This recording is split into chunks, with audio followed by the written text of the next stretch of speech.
बिटिसिआव बिसायख'थिनि दोहौ।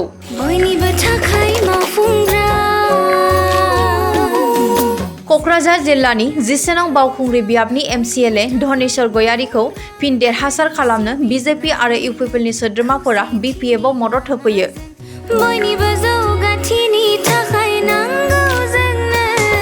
11 नं बावखुंग्रि बियाबनि साउथ नायगाव प्राइमारिनि सिङाव थानाय बांगाल दबा ओनसोलनि UPP आरो BJP दोलोनि सोद्रोमाफोरा प्रमद बर' दैदेननाय BTR सरकारखौ दुखु मोननानै हाग्रामा महिलारि दैदेननाय BPF दोलोआव सा 50 निख्रुइबो बांसिन सुबुंफोरा जयनिं जाफैयो।